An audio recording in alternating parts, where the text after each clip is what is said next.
त्यानंतर next group आहे Tetrapoda, super class Tetrapoda. Tetra म्हणजे 4, limbs are 4 in number, hence the name Tetrapoda. त्यामध्ये येतात ॲम्फिबिया, रेप्टाइल्स, बर्ड्स आणि मॅमल्स.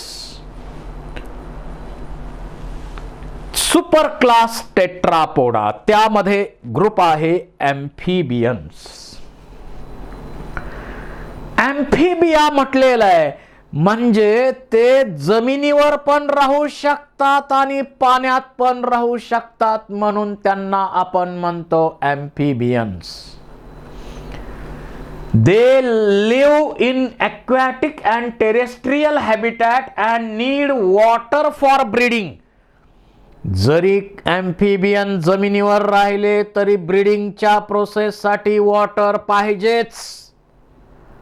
बघा, आपल्या आसपास फ्रॉग अनेक आहेत, फार काही दिसत नाहीत आपल्याला, पण पाऊस पडला, डबकं तयार झालं की आपल्याला सारखे डराव डराव डराव डराव आवाज येतात. ब्रीडिंगच्या प्रोसेससाठी त्यांना पाणी पाहिजे असतं. Body has head and trunk. आता काही मध्ये टेल सुद्धा असते, काही मध्ये टेल आहे, इथं पाहायला मिळेल तुम्हाला. स्किन मॉइस्ट आहे, स्किन मॉइस्ट असते, एक्झोस्केलेटन नसतं. का? एक्सचेंज ऑफ गॅसेसच्या प्रोसेससाठी स्किनचा वापर केला जातो, त्याला आपण क्युटॅनियस रिस्पिरेशन म्हणतो. लिम्स, 2 पेअर्स ऑफ लिम्स, 4 लिम आणि हाइंड लिम, 2 पाय 2 हात आपल्यात म्हणतो आपण, पण 4 पाय त्याच्यामध्ये असतात. आणि लीपिंग म्हणजे उड्या मारतात ना बेडूक, लीपिंग मोमेंट त्यामध्ये होत असते लोकोमोशनच्या प्रोसेसमध्ये. टिम्फॅनम रिप्रेझेंट्स इयर, त्यांच्यामध्ये टिम्फॅनम असतं. इथं बघा टिम्फॅनम दिसतं, तो त्याचा कान आहे. आणि त्याच्या हार्ट मध्ये पाहिलं तर 2 ऑरिकल दिसतात, एक व्हेंट्रिकल आहे. So 3 chambered heart is present. 3 chambered heart is present. इथं फोटोग्राफ वरून आपल्याला कॅरेक्टर लक्षात येतात सहजासहजी. हे कसे आहेत? कोल्ड ब्लडेड आहेत, पायोकिलोथर्म्स आहेत. एलिमेंटरी कॅनॉल, युरिनरी आणि reproductive track opens into cloaca.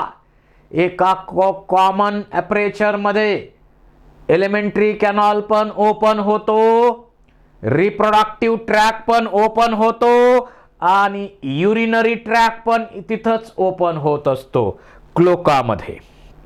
इथं पहा क्लोका आहे, एलिमेंटरी कॅनॉल तिथंच ओपन होतो, म्हणजे ॲनसचं काम तेच करणार. युरिनरी ट्रॅक तिथंच ओपन होतो आणि रिप्रोडक्टिव्ह ट्रॅक सुद्धा तिथंच ओपन होतो. ही कॅरेक्टर लक्षात ठेवा, क्वेश्चन विचारला जाईल. रिस्पिरेशन बाय गिल्स, लार्वा असताना लार्वल कंडिशन ॲक्वॅटिकच असतात, ते अमोनोटेलिक असतात, ॲक्वॅटिक असतात आणि त्यांच्यामध्ये रिस्पिरेशन साठी गिल्स असतात. लंग्स आणि स्किन हे सुद्धा रिस्पिरेशनच्या प्रोसेस साठी वापरले जातात. सेक्सेस सेपरेट आहेत, मेल आणि फिमेल वेगळे आहेत, पुढं सर्वांमध्ये तेच आहे.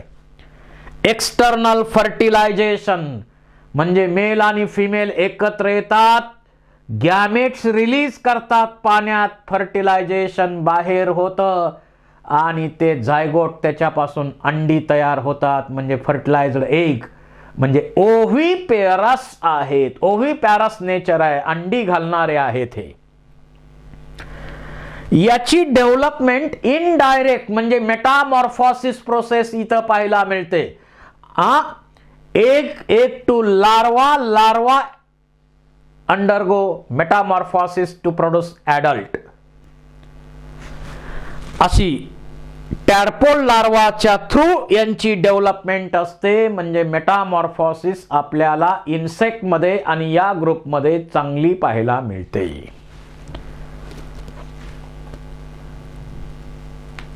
आता एक्झाम्पल्स पहा. बफो म्हणजे टोड आपल्याला दिसतो हा. त्यानंतर रॅना टायग्रिना म्हणजे फ्रॉग. हायला ट्री फ्रॉग बघा झाडावर हिरवा दिसतो. त्यानंतर सॅलॅमँडर टेल असलेला. आणि इचिओफिस लिमलेस अँफिबियन कनेक्टिंग लिंकचं काम करतो हा. लिमलेस अँफिबियन्स आहेत. अशा प्रकारचे एक्झाम्पल्स या ग्रुपचे आपल्याला पाहायला मिळतात. त्यानंतर पुढचा ग्रुप आहे रेप्टेलिया. सरपटणाऱ्या प्राण्यांचा ग्रुप म्हणजे रेप्टेलिया. स्किन कशी आहे? ड्राय आहे, कन्फाइन्ड आहे स्किन. त्याच्यावरती इपिडर्मल स्केल, स्कूट्स असे असतात. आता फ्रॉग मध्ये काही एक्झोस्केलेटन नसतं, स्किन मॉइस्ट असते. याचं कारण काय? तर एक्सचेंज ऑफ गॅसेस साठी स्किनचा वापर केला जातो, रिस्पिरेशन साठी स्किनचा वापर केला जातो. पण यांच्या स्किनवर इपिडर्मल स्केल्स असतात, स्कूट्स असतात. Snakes and lizard shed their scales and skin cast. हे कात टाकतात, जसं साप कात टाकतात. They shed their skin. ही प्रोसेस रेप्टाइल मध्ये आपल्याला पाहायला मिळते. लिम्स जर असतील, आता सापामध्ये लिम्स नाहीत, पण ज्यांच्यामध्ये आहेत ते 2 पेअर्स आहेत, 4 लिम्स आणि हाइंड लिम्सची pair. Crawling mode of locomotion, सरपटणे, क्रॉलिंग मोड ऑफ लोकोमोशन यांच्यामध्ये आहे. टिम्फॅनम यांच्यामध्ये सुद्धा टिम्फॅनम आहे की नाही? आहे. इथं का नाही? तो टिम्फॅनम आहे बघा. स्कूट्स इथं स्केल्स दिसतात, स्कूट्स दिसतात ॲलिगॅटर मध्ये. 3.5 चंबर्ड हार्ट, 3.5 चंबरचं हार्ट रेप्टाइल मध्ये असतं. फक्त क्रोकोडाईल हे त्याला एक्सेप्शन आहे. क्रोकोडाईल मध्ये कम्प्लिटली डिवायडेड 4 चंबर्ड हार्ट आहे. क्वेश्चन विचारला जाईल, अंडरलाइन करून ठेवा. कोल्ड ब्लडेड आहेत. They change their body temperature with respect to temperature of environment. Well developed alimentary canal. लंगच्या साह्यानं रिस्पिरेशन यांच्यामध्ये होतं. इंटरनल फर्टिलायझेशन यांच्यामध्ये सुरू झालं. आता पुढे कंटिन्यू तसंच राहणार. अंडी घालणार आहेत, ओव्ही पॅरासाइट. आणि डेव्हलपमेंट मात्र डायरेक्ट. अंडी घालतात, अंडी उबवली जातात टेम्परेचर पर्टिक्युलर देऊन आणि डायरेक्ट त्यातून पिलं बाहेर येतात. आपण पाहिलेलं आहे.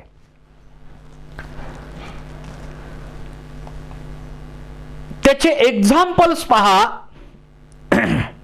चेलोन टर्टल, कासव, Testudo tortoise, Chamaeleon tree lizard, Hemidactylus wall lizard आपल्या घरात जी पाल आहे ती,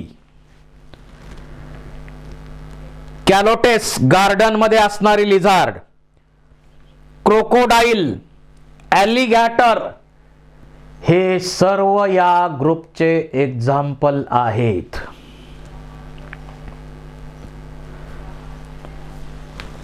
आपल्याला माहिती आहे पॉयझनस स्नेक 4 जाती आहेत. नाग, मण्यार, फुरस, घोनस या 4 विषारी सापाच्या जाती आहेत. त्यामध्ये कोब्राचं विष न्यूरोटॉक्सिक असतं.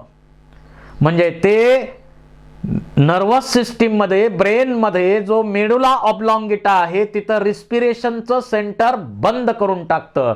That leads to death. पण त्याच्याही पेक्षा डेंजरस या मण्याचं विष जर पाहिलं तर अतिशय डेंजरस असतं आणि ते हिमोटॉक्सिक आहे, that leads to sudden death. तर इथं Naja, cobra, Bungarus krait, viper आणि पायथॉन या स्नेकच्या विषारी जाती आहेत. विषारी जाती आहेत या. त्यानंतर पुढचा ग्रुप आहे एव्स, पक्ष्यांचा group. Aves, presence of feathers, म्हणजे बॉडी कशी आहे, बोट शेप्ड बॉडी आहे to lessen the resistance of air. हवेत उंच उडण्यासाठी सगळे मॉडिफिकेशन आहेत. Body is covered by feathers, पिस असतात. वजन कमी करण्यासाठी सगळे प्रयत्न केले त्यांनी. जॉज आर मॉडिफाईड इनटू बीक, जबडे दात, याच्याऐवजी चोच असते दोन्ही कामं करणारी. Four limbs are modified into wings, flying साठी. पुढच्या पायांचं रूपांतर पंखामध्ये झालेलं असतं फ्लाइंग साठी. फ्लाइट मसल्स वेल डेव्हलप असतात. Dry skin without glands except oil glands at the base of tail. टेलच्या बेस सोडला तर बाकीच्या ठिकाणी ड्राय स्किन असते, ग्लँड नसतात. पण बेसला मात्र ऑइल ग्लँड असतात. Hind limbs have scales and modified for walking, swimming, clasping tree branches. म्हणजे पर्चिंग हॅबिट, म्हणजे पक्षी फांदीला घट्ट पकडून बसतात. आपण पाहतो पक्षी आरामात झोपू शकतात. हे त्यांचं जे हॅबिट आहे, पर्चिंग हॅबिट फार महत्वाचं आहे, फांदीला घट्ट पकडून ठेवणं. लंगच्या सहाय्यानं रिस्पिरेशन करतात. एअर सॅक असतात एक्स्ट्रा एअर स्टोअर करण्यासाठी, बायोन्सीसाठी. तरंगतात ना पक्षी, काही ना बाकी हालचाल करतात, असे तरंग जाताना दिसतात आपल्याला. Number of bones reduced, they are spongy, light in weight, called as pneumatic bones. आणि यांच्यामध्ये सुद्धा टिम्फॅनम इयरचं काम, म्हणजे कानाचं काम करणारा असतो. यांच्यामध्ये कम्प्लिटली डिवायडेड 4 चेंबर्ड हार्ट आहे. आणि बर्ड्स आणि मॅमल्स हे दोनच ग्रुप वॉर्म ब्लडेड आहेत. There body temperature remains constant in changing or fluctuating temperature of environment. यांच्या बॉडीचं टेम्परेचर बदलत नाही. होमिओथर्म्स किंवा वॉर्म ब्लडेड त्याला त्यामुळे आपण म्हणतो. जसं आपलं बॉडी टेम्परेचर 37 डिग्री म्हणजे 37 डिग्रीच राहणार. मग बाहेरचं टेम्परेचर सकाळी वेगळं, दुपारी वेगळं, संध्याकाळी वेगळं, रात्री वेगळं असतं की नाही. Digestive track has additional chamber. Crop आणि गिझार्ड सारखे ॲडिशनल चंबर डायजेस्टिव्ह ट्रॅक मध्ये असतात. कारण तो काय करणार आहे, फूड घेणार आहे ना आत ढकलणार, फूड घेणार आत ढकलणार. बारीक करायचं काम, स्टोरेज करायचं काम क्रॉप करतं आणि बारीक करायचं काम गिझार्ड मध्ये केलं जातं. Double respiration, double circulatory system त्याच्यामध्ये आहे, डबल रिस्पिरेशन आहे. Air sacs are connected to lungs. ते एअर सॅक त्यामध्ये असतात, त्यामुळं एअर सॅक लंगला जोडलेले आहेत. इंटरनल फर्टिलायझेशन आहे, ओव्हीपॅरस आहे, डेव्हलपमेंट डायरेक्ट आहे. अंडी उबवून डायरेक्ट नवीन पिलं तयार होतात. आपण कोंबडीचे अंडे उबवलेली पाहिलेली आहेत. अनेकांचे पक्षी अंडे उबवतात, डायरेक्ट पिलं तयार होतात, म्हणजे डेव्हलपमेंट डायरेक्ट आहे. आणि अंडी घालणारे प्राणी आहेत, ओव्हीपॅरस आहेत.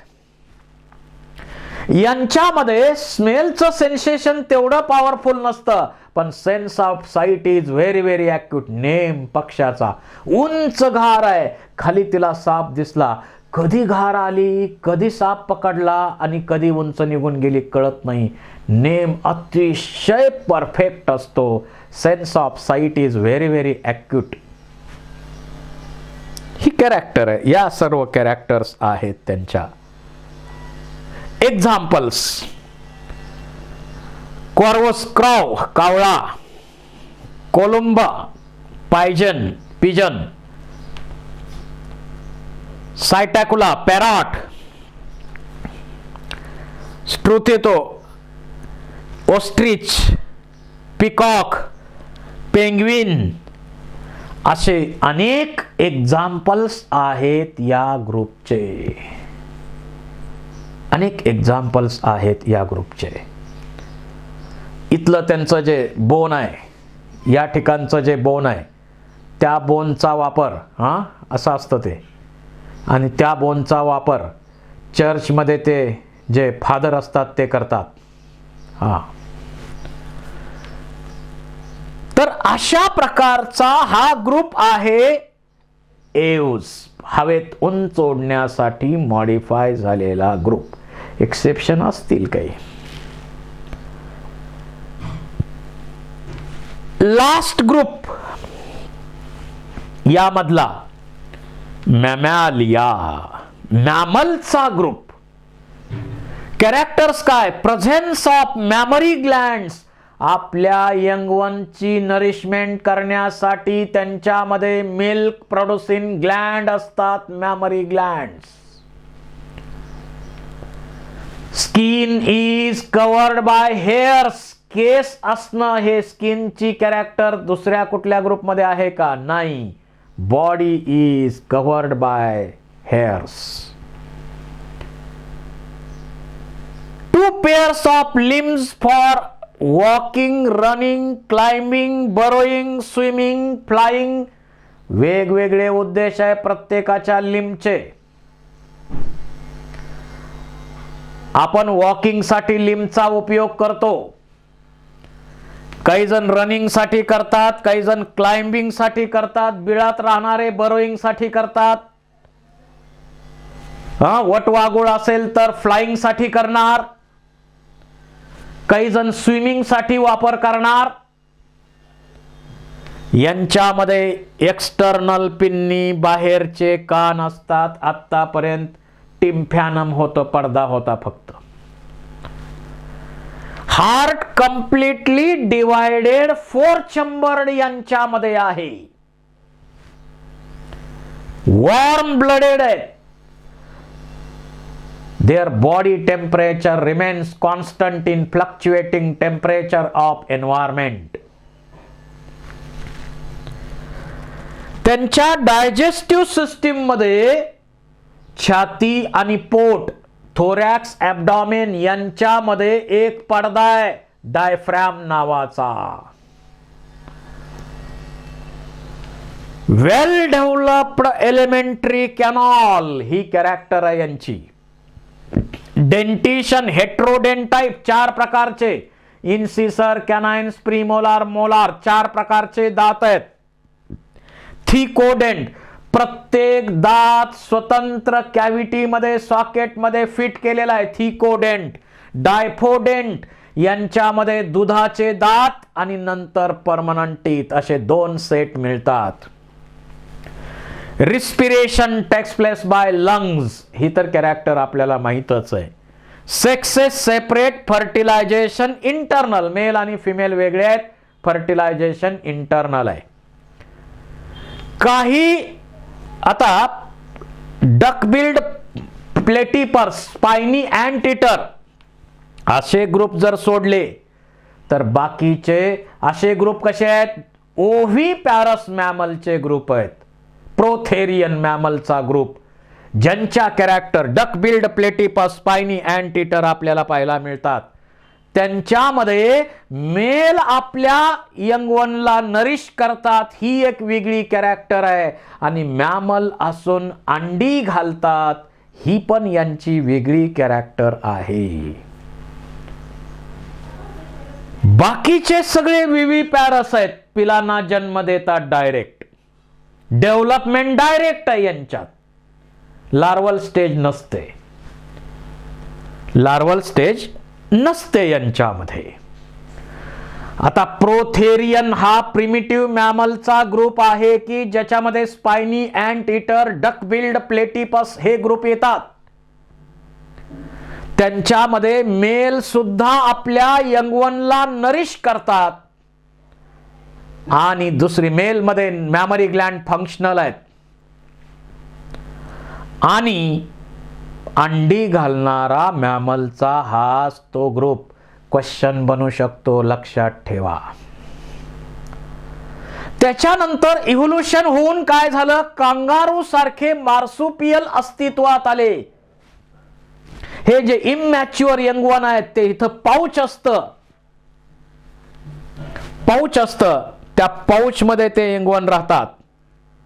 इथं पाऊच आहे, त्यामध्ये यंगवन राहतात मार्सुपियल मध्ये आणि मग थोडे मोठे झाले की बाहेर पडतात ते. आणि त्याच्यानंतर अस्तित्वात आला प्लासेंटल मॅमलचा ग्रुप, ज्याच्यामध्ये intra embryonic development, intra uterine development होतात सगळ्या आणि डायरेक्ट पिलाला जन्म देतात. प्लासेंटा त्यांच्यामध्ये असतो आणि त्यामुळं प्लासेंटल मॅमल आपण त्यांना म्हणतो. हे इथं मॅमल जे दाखवलेत ते प्लासेंटल मॅमल आहेत. तो हायर सगळ्यात ग्रुप आहे आणि त्यांच्यामध्ये मॅमरी ग्लँड फक्त फिमेल मध्ये ऍक्टिव्ह आहेत, फंक्शनल आहेत, मेल मध्ये वेस्टिजियल आहेत. असा हा प्लासेंटल मॅमलचा ग्रुप या ठिकाणी पाहायला मिळतो. कॅमल आहे, रॅट आहे, डॉग आहे, फेलिस म्हणजे कॅट आहे, एलिफंट आहे, हे सगळे हायर मॅमल्स आहेत, प्लासेंटल मॅमल्स आहेत. प्लासेंटल मॅमल्स आहेत. आणि आपल्याला डॉल्फिन फिश आहे, पण तो मॅमल आहे. ब्ल्यू व्हेल हा फिश आहे परंतु मॅमल आहे तो. Equus horse, Panthera tigris tiger, Panthera leo lion, हे सर्व मॅमलचे एक्झाम्पल आहेत. So this is of about kingdom Animalia. यामध्ये बाकीचे डिटेल्स आपल्याला गरजेचे नाहीत. जे आपल्याला NCERT न दिलंय तेवढेच डिटेल्स तुम्ही याचे पाहावेत, बाकीचे डिटेल्स यांचे गरजेचे नाहीत. त्यामुळं NCERT सोडून फार वेगळा स्टडी अशा चॅप्टरचा करावा असं नाही. ह्या कॅरेक्टर प्रत्येकाच्या वाचायच्या, ज्या युनिक कॅरेक्टर आहेत त्या अंडरलाईन करून ठेवायच्या, कारण क्वेश्चन फ्रेम करताना एक्झामिनर त्याचा विचार जास्त करणार. जे NCERT मध्ये एक्झाम्पल दिलेले आहेत त्यांचाच विचार व्यवस्थित करा. इतर एक्झाम्पल आपल्याला विचारले जातील असं नाही, कारण एक्झाम्पल प्रत्येक ठिकाणी भरपूर एक्झाम्पल आहेत. त्यामुळं आपण फक्त NCERT मध्ये दिलेल्या एक्झाम्पलचा आणि कंटेंटचा जास्त विचार करावा या चॅप्टरचा, असं मला वाटतं. भेटूया नेक्स्ट चॅप्टरमध्ये. Thank you very much.